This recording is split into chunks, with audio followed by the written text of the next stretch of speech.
आज 23 जनवरी है और आज हम सुभाष चंद्र बोस को जयंती मनाते हैं।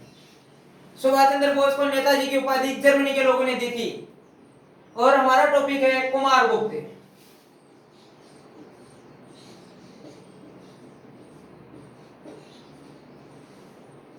कुमार गुप्त का कार्यकाल है 415 से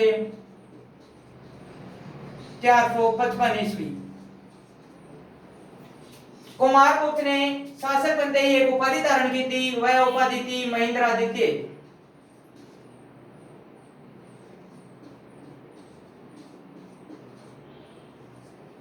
इन्होंने एक अश्वमेध यज्ञ भी करवाया था।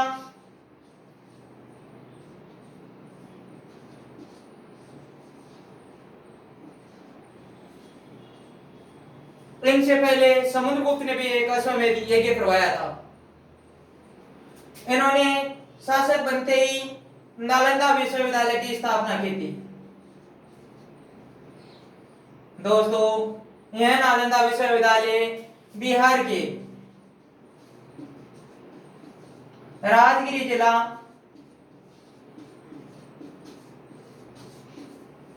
बड़गांव नामक गांव में बनाया गया है। इस विद्यालय में चीनी यात्री था ह्वेनसांग।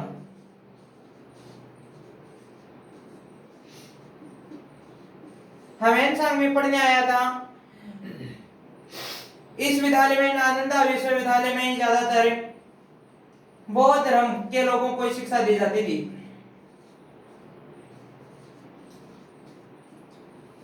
बौद्ध धर्म में का बंटवारा दो भागों में किया गया है। पहला बंटवारा है हीनयान,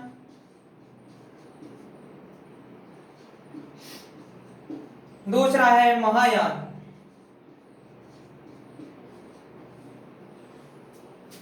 नालंदा विश्वविद्यालय को सबसे ज्यादा संरक्षण महायान के द्वारा दिया गया। इसको ऑक्सफोर्ड ऑफ महायान बोला जाता है।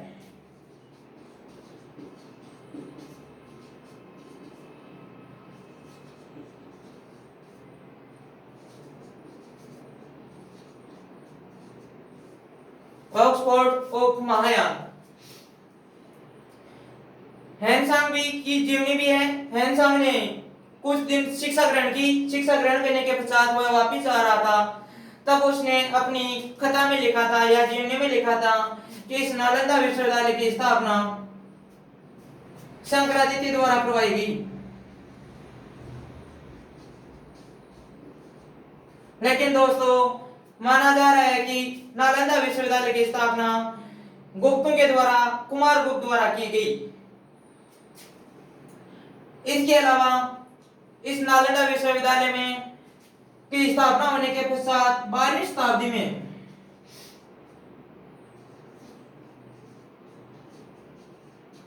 दोस्तों मुस्लिम शासकों का आक्रमण हो रहा था और 12वीं शताब्दी में इसको एक हिंदू मंदिर को समझकर इस नालंदा विश्वविद्यालय को जला दिया गया।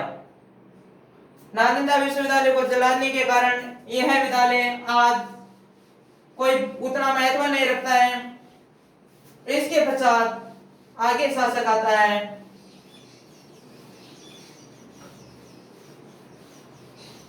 स्कंदगुप्त।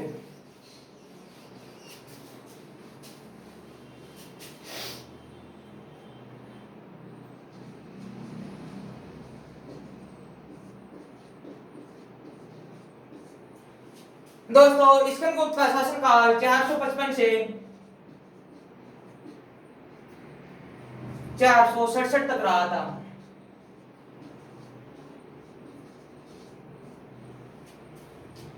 स्कंदगुप्त जब युवराज के पद पर था तब इन्होंने मलेश या हुनों को पराजित किया था। यह हूं एशिया व यूरोप में, मध्य भारत में थे। इस कारण हुनों को एशिया और यूरोप दोनों महाद्वीपों में आतंक मचा रखा था। एशिया और यूरोप महाद्वीप में एक स्कंदगुप्त था जो मलेशियों को या हुनों को पराजित करने में सफल हुआ। इसने एक उपाधि धारण की थी परम भागवत की।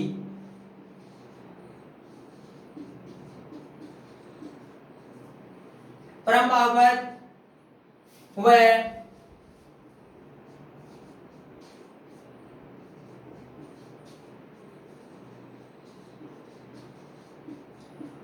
श्री परीक्षित था। यह दो उपाधि धारण करता है। उपाधि धारण करने के पश्चात इसके शासनकाल में सबसे ज्यादा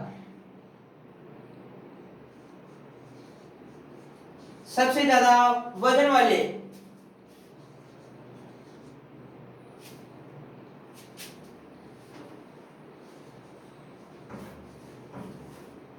वाले सोने के सिक्के थे। कारण यह था कि इसी के शासनकाल में सबसे ज्यादा मिलावटी सिक्के थे। सबसे ज्यादा इन्हीं के शासनकाल में मिलावटी की गई सोने में, और वही सिक्के थे। सबसे ज्यादा प्रकार के सिक्के चलाए थे समुद्रगुप्त ने, और सबसे ज्यादा वजनी के सिक्के चलाए थे स्कंदगुप्त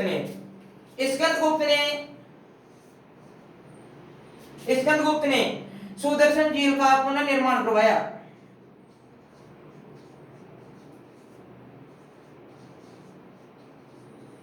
अब दोस्तों शुरू करते हैं कि सुदर्शन झील कहां पर है, और यह सुदर्शन झील का निर्माण किसके द्वारा करवाया गया।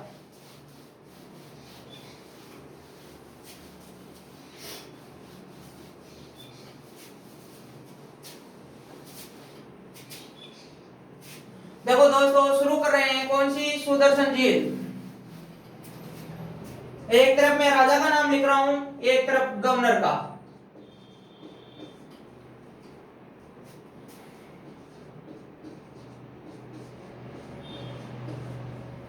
सुदर्शन झील है कहां पर? सुदर्शन झील गुजरात के गिरनार पर्वत की दुर्जने चोटियों पर स्थित है। इसकी स्थापना चंद्रगुप्त मौर्य के द्वारा की गई।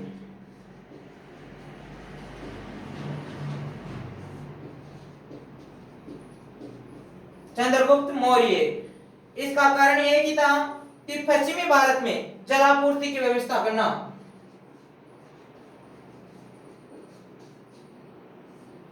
पश्चिमी भारत में जलापूर्ति के कारण इसने चंद्रगुप्त मौर्य ने सुदर्शन झील का निर्माण करवाया।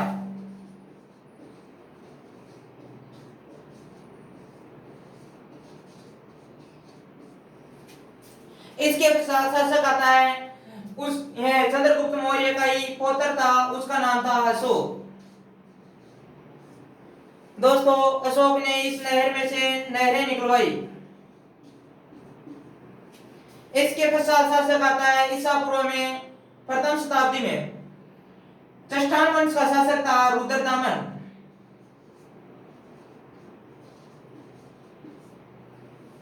रुद्रदामन ने अपने खर्चे के बल पर इस झील का निर्माण मतलब पुनर्निर्माण करवाया, कुछ मरम्मत करवाई। इसके पश्चात शासक आता है जो गुप्तों में था, स्कंदगुप्त।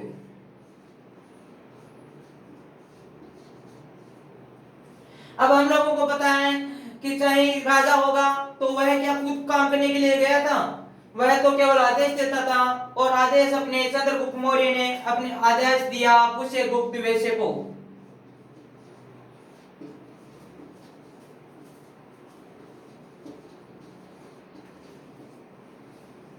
अशोक ने अपने गवर्नर को आदेश दे दिया। गवर्नर का नाम था तुषार। इसके पश्चात रुद्रदामन आता है, इसने भी अपने गवर्नर को आदेश दिया, उसका नाम है सुविशाल।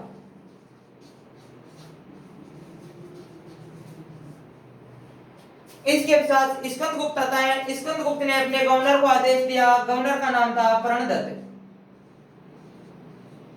लेकिन प्रणदत्त इस समय कुछ व्यस्त था, और व्यस्त होने के कारण वह बोलता है कि महाराज अभी समय नहीं है, कुछ दिनों के बाद में मरम्मत करवाएंगे सुदर्शन झील की।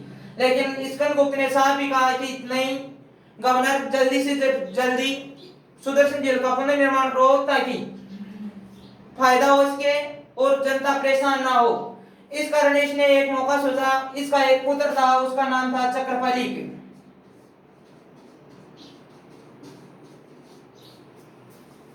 चक्रपालिक नाम का इसका पुत्र था। तो स्कंदगुप्त प्रणदत्त ने स्कंदगुप्त को कहा कि महाराज, मेरा एक पुत्र है, काफी अनुभवी है, और उसको यह काम सौंप दूं, तब स्कंदगुप्त ने भी आदेश दे दिया कि चलो मेरे को पता नहीं है किसी से काम करो, लेकिन मेरे को सुदर्शन झील की पुनर्निर्माण करना जरूरी है। इस कारण इस सुदर्शन झील का पुनर्निर्माण चक्रपाली के द्वारा करवाया गया। चक्रपाली ने सुदर्शन झील के पास में एक विष्णु का मंदिर बनवाया, विष्णु मंदिर। इसके पश्चात हमने शुरुआती दौर में मानो चाहे अंत में मानो,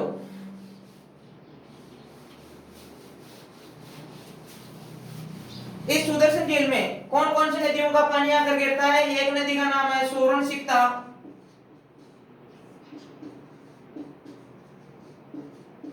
तथा दूसरी नदी है पलाशिनी।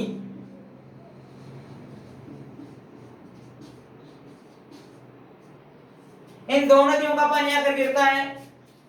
स्कंदगुप्त के पश्चात कोई भी शासक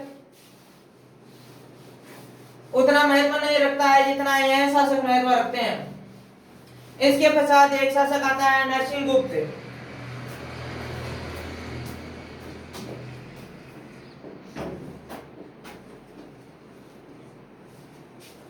नरसिंहगुप्त के समय में हूण आक्रमण हुआ था। हूण था मिहिरकुल।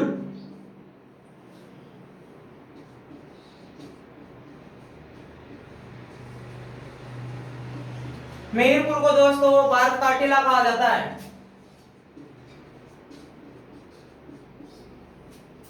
मिहिरकुल को भारत का टीला कहा जाता है।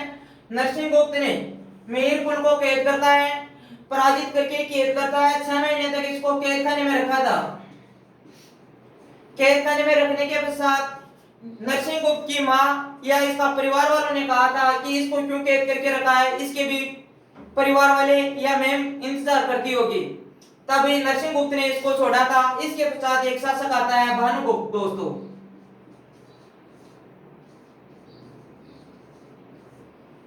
दोस्तों भानुगुप्त के समय में एक अभिलेख आता है, एरन अभिलेख।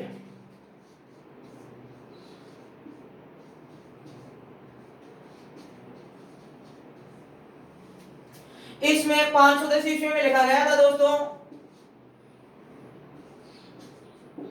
510 ईस्वी में लिखा गया था। इसमें सती प्रथा का उल्लेख है। एक सेनापति था गोपराज, और गोपराज की पत्नी सती हुई थी। भानुगुप्त के पश्चात एक शासक आता है, उसका नाम है कुमारगुप्त तृतीय।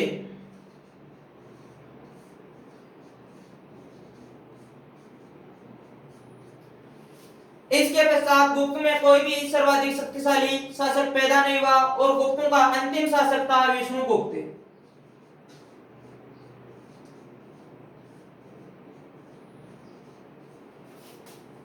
दोस्तों हमने गुप्त वंश का कार्यकाल पूरा देख लिया है। इसके पश्चात गुप्तों की उत्पत्ति देखते हैं कि गुप्त कौन थे और कहां से आए।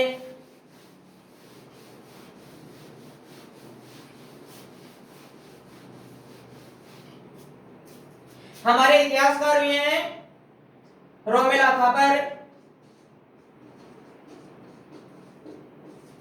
एलन अल्टेगर,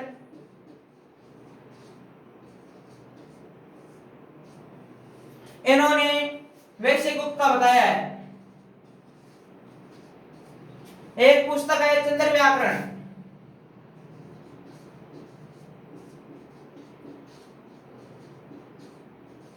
चंद्र गोविंद की चंद्र व्याकरण।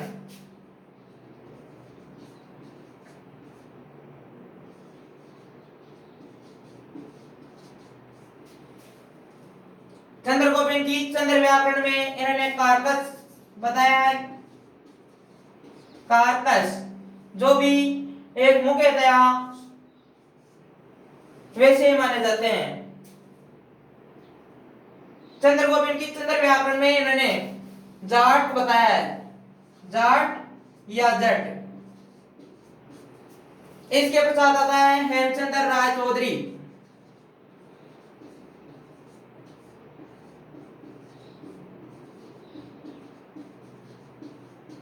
हेमचंद्र राय चौधरी ने इन्हें ब्राह्मण बताया है। इसके पश्चात शासक आता है इतिहासकार रमेश चंद्र मजूमदार।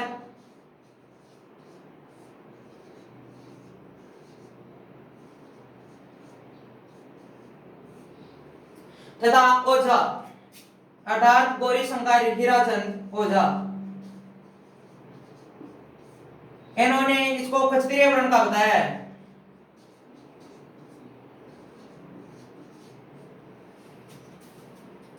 दोस्तों जितने भी शासक थे उनका हमने निचोड़ कर लिया है। इसके पश्चात अब हम अगला पार्ट शुरू करेंगे। गुप्त काल पूरा करवा दिया गया है। इसके पश्चात हम मुगल काल शुरू कर रहे हैं। इस कारण हमारे चैनल को सबसे ज्यादा लाइक और सब्सक्राइब करें। धन्यवाद दोस्तों।